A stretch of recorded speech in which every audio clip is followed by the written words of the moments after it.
Le débat de ce Smart Impact, on parle des taxes de solidarité internationale et de leur détournement avec Léo Degnaud. Bonjour. Bonjour. Bienvenue, vous êtes coordinateur du plaidoyer international chez Aide. Et Mike Urgian, bonjour. Bonjour. Bienvenue à vous aussi, Merci. responsable du plaidoyer chez One France. Allez, Aide en quelques mots. Tout le monde connaît, mais quand même, rappelez-nous de quoi vous vous occupez. Oui, Aide, c'est la première association de lutte contre le sida et les hépatites virales en Europe et en France et en Europe.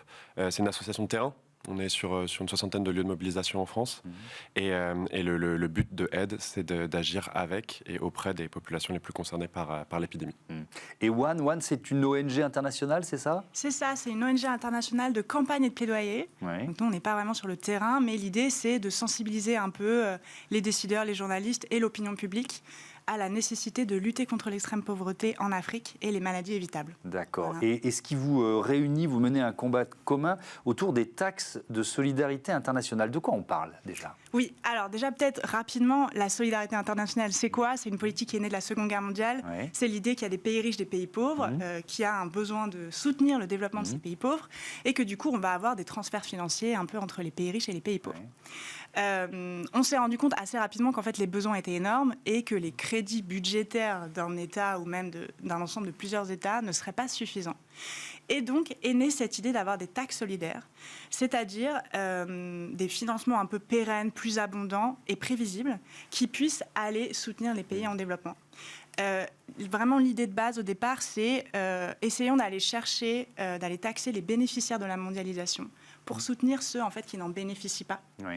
Et c'est pour ça que les deux taxes qui ont été créées par Jacques Chirac et Nicolas Sarkozy, c'est une taxe sur les billets d'avion. Oui. Donc dès que vous achetez un billet d'avion au départ de la France, il y a une petite partie qui va à la solidarité internationale et une taxe sur les transactions financières. On va y revenir en détail, mais si on prend la taxe sur les billets d'avion, par exemple, Léo Degnaud, à quoi elle sert? En Où fait, est-ce que l'argent est fléché pour l'instant? alors, pour l'instant, justement, ça vient de changer. Et c'est tout le problème. En fait, nous, c'est le problème qu'on a dans la situation actuelle, c'est qu'on avait une situation où une partie de la recette de ces deux taxes bénéficiait directement à la solidarité internationale et surtout à la santé, au climat, à l'éducation. Donc ça permettait directement à ce que des personnes aient accès à des antirétroviraux dans les pays des Suds. Il y a eu une décision qui, du coup, ne flèche plus les recettes de cette taxe-là vers la solidarité. C'est un peu comme la sécurité sociale. La sécurité sociale, on l'a séparée du budget de l'État parce qu'on voulait protéger les principes de santé publique. Là, c'est pareil avec la solidarité internationale. Et ces deux taxes-là, ça permettait de les sanctuariser. Et donc, là, c'est depuis le budget 2025, elles sont réintégrées, en fait, dans le pot commun du budget de l'État. C'est ça. J'emploie des mots un peu simplistes, mais c'est ça l'idée. C'est tout à fait ça, ouais. Elles ont été budgétisées et leur lien avec ce pourquoi elles ont été créées n'existe plus aujourd'hui. Et nous, c'est une décision qui nous inquiète. Et la ministre chargée des Comptes publics, Amélie de Montchalin, la décision qu'elle a prise avec cette budgétisation, pour nous, ça revient à abandonner les malades. Alors, sauf s'il y a des crédits qui ne baissent pas, mais sauf qu'il n'y a plus la garantie que ces crédits existeront. Exactement. C'est ça votre combat. C'est ça, et dans le budget 2025, on a une coupe de 2 milliards d'euros sur l'aide publique au développement. C'est énorme. Oui, mais en même temps, il y a des coupes partout dans le budget 2025, parce que il faut faire des économies. Donc, Vous avez raison, mais en fait, le budget de la solidarité internationale a été impacté de manière beaucoup plus importante que les autres lignes budgétaires. Vraiment disproportionné. D'accord. Et donc ça, c'est un vrai problème, parce que c'est des lignes budgétaires, et peut-être on ne se rend pas compte, mais derrière les lignes budgétaires, il y a des vies humaines. Comme l'a dit Léo, il y a des traitements contre le VIH-Sida, il y a des traitements contre le paludisme, la tuberculose. Et juste pour vous donner une idée, là, on voit aux États-Unis qu'il y a eu des coupes massives sur ce budget-là. Depuis le 20 janvier, déjà 15 000 personnes sont mortes. Oui, effectivement, Voilà. et on va en parler de ce qui se passe aux États-Unis, mais vous avez lancé une campagne pour dénoncer ce détournement. Je rajoute rien parce qu'elle parle d'elle-même, on regarde.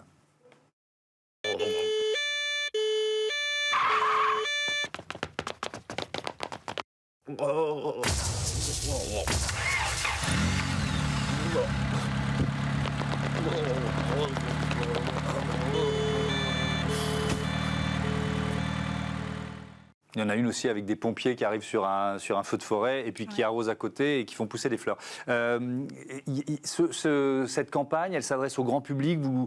Comment vous essayez de faire, d'infléchir finalement, alors ça va être pour le budget suivant j'imagine, mais d'infléchir la position du gouvernement?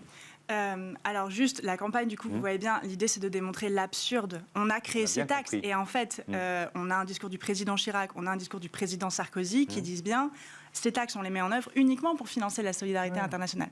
Donc de manière absurde, on les a C'est pour ça que vous parlez de rebudgétisés. détournement aujourd'hui. Exactement, c'est ça, exactement. Et donc cette campagne, elle s'adresse bien sûr au grand public, mais aussi au gouvernement. L'idée, c'est bien sûr qu'on parle de ces thématiques, parce que parfois, il y a beaucoup de choses dans l'actualité en ce moment, on se perd un peu dans ce qui se passe. Il y a une pétition, par exemple il n'y a pas de pétition. L'idée, c'est vraiment de pouvoir interpeller les différents ministres, notamment Monsieur Barrot, qui est le ministre des Affaires étrangères, et Madame de Montchalin, qui est la ministre des Comptes publics, directement sur les réseaux sociaux. Voilà, parce que l'idée, c'est qu'eux, ils voient cette campagne, qu'ils comprennent un peu l'absurdité de leurs décisions et surtout la responsabilité qu'ils vont avoir dans les conséquences qu'on va avoir sur le terrain. C'est très important. Et c'est d'autant plus important qu'il y a évidemment les décisions prises par l'administration Trump, notamment avec les coupes budgétaires massives réalisées dans USAID, qui est un programme qui essaime partout sur la planète. Sur le sida, pour les malades du sida, quelles conséquences concrètes ça a déjà aujourd'hui ? C'est des conséquences désastreuses. Pour être très clair, c'est la première fois dans l'histoire de la maladie qu'on est face à une potentialité de reprise épidémique. On ne l'a jamais vu depuis les pics des années 90 et du début des années 2000.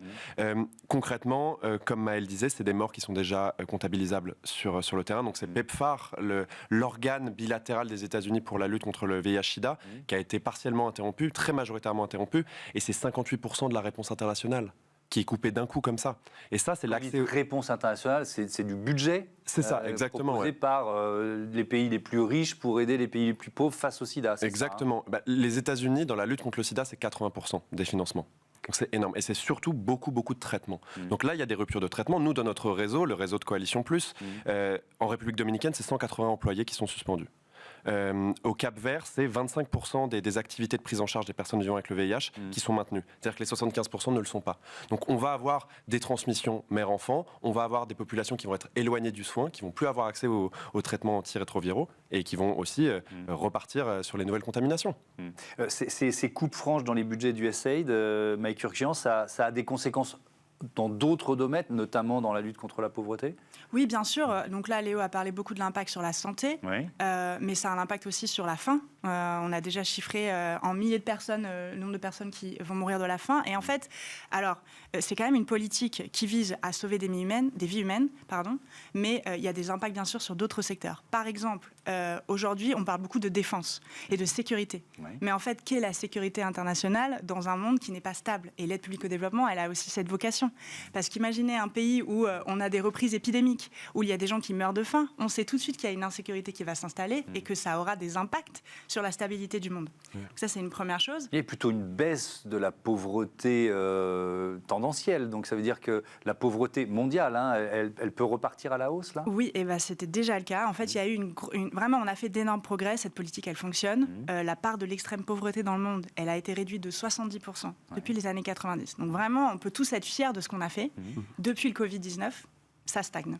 Et là, on pense vraiment que la décennie 2020-2030 sera une décennie perdue pour le développement, parce qu'il y a eu une remontée de la pauvreté pendant le Covid, et là, on ne fait plus de progrès, ça stagne, et donc c'est toujours aujourd'hui 700 millions de personnes qui vivent avec moins de 2,15 $ par jour. Pour vous donner une idée, 700 millions de personnes, c'est 2 fois la population des États-Unis, c'est 10 fois la population française.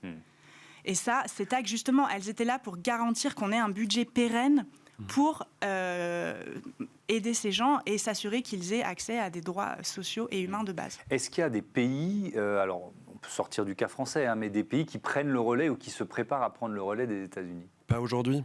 Pas aujourd'hui. On parle de montants tellement importants. En fait, il va falloir penser différemment. Et les États, aujourd'hui, qui sont des financeurs d'aide publique au développement, ne prennent pas la mesure de ce que ça représente. Tu as parlé de Covid-19. L'impact du Covid-19, est-ce qu'on a vraiment appris des leçons, notamment sur les cas de santé ? Les virus ne connaissent pas de frontières. Des reprises épidémiques en Amérique latine ou en Afrique subsaharienne auront des conséquences sur la santé publique en France. Donc non, aujourd'hui, il n'y a pas de décision suffisamment franche. Preuve en est, le budget de l'aide publique au développement en France coupé de 40%. Il est coupé aussi, Keir Starmer au Royaume-Uni a annoncé une coupe pour financer la défense. On sent vraiment une départition complète loin de la solidarité. Oui. Alors, il y a quand même eu, essayons d'avoir une toute petite note d'espoir, la Cour suprême qui a rétabli une décision de justice qui sommait l'administration Trump de reprendre les versements de l'USAID. Est-ce que vous vous dites, parce qu'on se pose beaucoup de questions sur les contre-pouvoirs aux États-Unis. Est-ce que vous vous dites quand même que là, il y a peut-être un levier juridique qui va obliger Donald Trump et son administration à reprendre un certain nombre de versements? Je pense qu'il y a quand même pas mal d'opportunités et c'est une période un peu critique, mais justement, tout va dépendre de ce que nous, on décide de faire. Donc, il y a eu cette décision, bon voilà, on verra un peu si jamais ça tient dans le temps.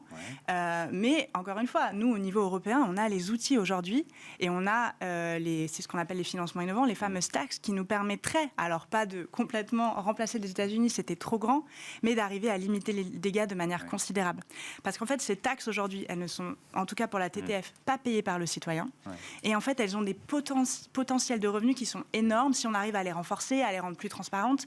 Et avec ça, on pourrait vraiment améliorer la situation. C'est une question de décision politique.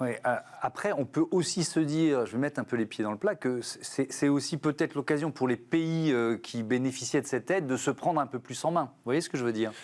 Alors peut-être Léo. Ça doit être les deux en fait. On sait très bien que du jour au lendemain, les pays ne vont pas financer l'intégralité de ce qui était financé par l'aide internationale. Je pense que les deux doivent être complémentaires et il faut réfléchir les deux. Évidemment, pour que ce soit pérenne, il faut des financements domestiques dans les pays. Il faut que les financements puissent venir aussi des budgets nationaux. Mais les deux peuvent vraiment aller de pair. C'est même le président Macron s'était engagé là-dessus. C'était il y a moins d'un an, en juin 2024, il avait dit que voilà ce lien entre les taxes et la solidarité devait être préservée envers et contre tout. Et 6 mois plus tard, on a une suspension de la part du gouvernement. C'est quelque chose qu'on ne comprend pas.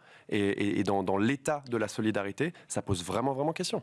Et il y a vraiment, dernier mot, c'est la brutalité de la décision. Bien sûr qu'il faut cette transition, mais aujourd'hui, on voit bien que quand on arrête les financements du jour au lendemain, ça se compte en milliers de morts. Et donc, il faut qu'on puisse continuer à les accompagner dans cette période de transition vers un endroit où ils financeront effectivement leurs propres programmes nationaux. Merci beaucoup à tous les deux et à bientôt sur Bismart. Merci on passe tout de suite à notre rubrique Start-up.